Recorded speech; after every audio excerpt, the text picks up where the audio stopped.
আমি সত্যিই অবাক হয়ে গিয়েছিলাম। যেটা পাওয়ার আশা প্রায় ছেড়ে দিয়েছিলাম, আল্লাহ সেটাই আমার সামনে এনে দিলেন। আমি শুধু একটি সুযোগ চেয়েছিলাম, অথচ আল্লাহ তাআলা আমার সেই ছোট্ট আশাটাকেও উপেক্ষা করেননি।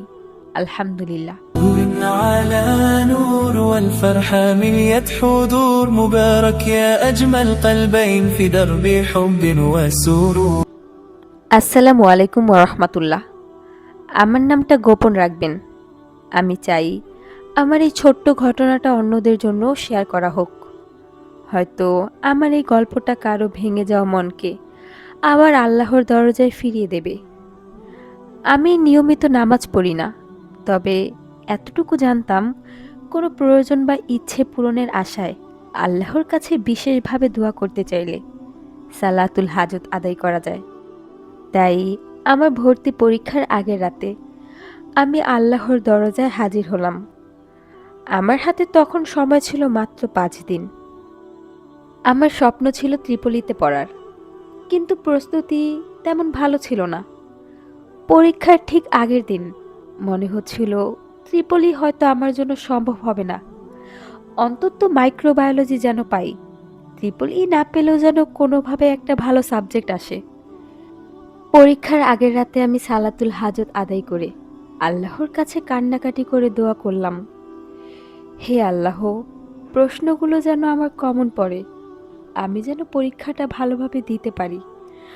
আর যদি সম্ভব হয় আমাকে ট্রিপল ইটাই দিও। পরদিন পরীক্ষার হলে গিয়ে প্রশ্ন হাতে নেওয়ার পর সত্যিই অনেক প্রশ্ন পরিচিত মনে হলো। ইংরেজির এমসিকিউ মোটামুটি দিতে পারলাম, ম্যাথও অনেকটা কমন ছিল, কিন্তু প্রস্তুতি কম থাকায় সেগুলো ঠিকভাবে সমাধান করতে পারছিলাম না। 50 নম্বরের মধ্যে মাত্র 18টি সঠিক হয়েছিল। সময়ও শেষ হয়ে আসছিল, তাই বাকি অনেকগুলো প্রশ্ন আন্দাজে সি বি এভাবে দাগিয়ে দিলাম। এরপর রিডিং কম্প্রিহেনশনের 20টির মধ্যে প্রায় সবগুলোই অনুমান করে দাগালাম। সেই মুহূর্তে আমার ভেতর থেকে পরীক্ষার ইচ্ছাটাই যেন চলে গেল। মনে হচ্ছিল আমি তো মাইক্রোবায়োলজিও পাবো না। কোনো মতে রাইটিং পার্ট শেষ করলাম।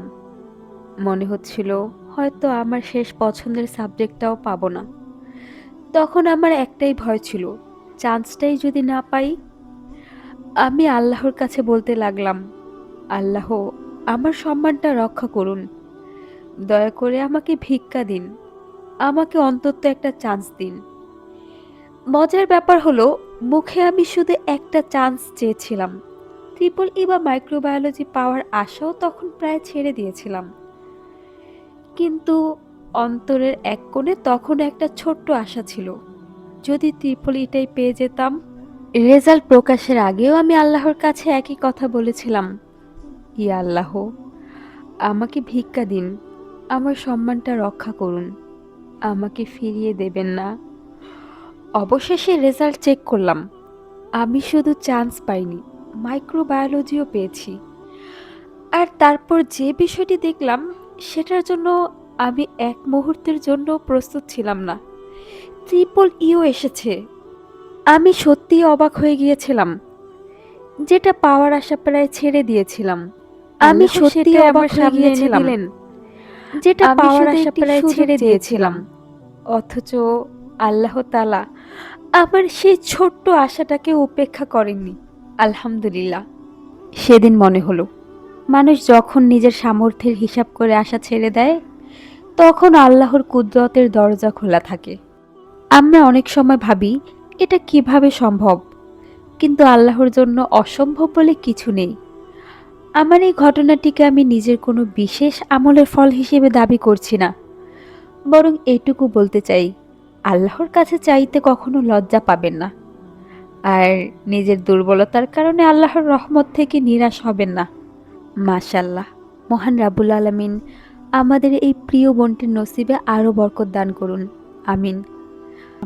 আমার প্রিয় ভাই ও বোনেরা, আপনি যদি কোনো কিছুর জন্য দোয়া করেন, তাহলে আল্লাহর কাছেই করুন।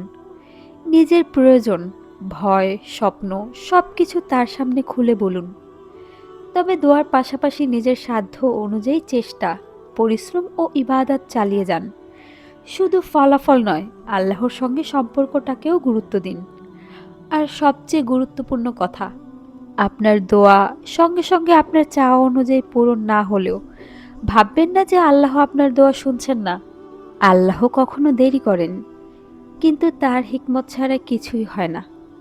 তাই আজ আপনার পরিস্থিতি যত কঠিনই হোক, হাত তুলে বলুন, ইয়া রব, আমি জানি না আমার জন্য কোনটি উত্তম, আপনি জানেন। তাই আমার জন্য যা কল্যাণকর সেটাই নির্ধারণ করুন এবং তাতে আমার অন্তরকে সন্তুষ্ট করে দিন। আর যখন কোনো দোয়া কবুল হতে দেখবেন, তখন শুধু চাওয়া পূরণের জন্য নয়, দোয়া শুনেছেন এমন রবের জন্য সিজদায় শুকরিয়া আদায় করবেন। কারণ শেষ পর্যন্ত আমরা যতটুকু চাই, আল্লাহ তার চেয়েও ভালো জানেন আমাদের জন্য আসলে কি প্রয়োজন। আলহামদুলিল্লাহ আলা কুল্লি হাল। علينا يهني هيا ليل غني معانا وانشر فرح في دنيا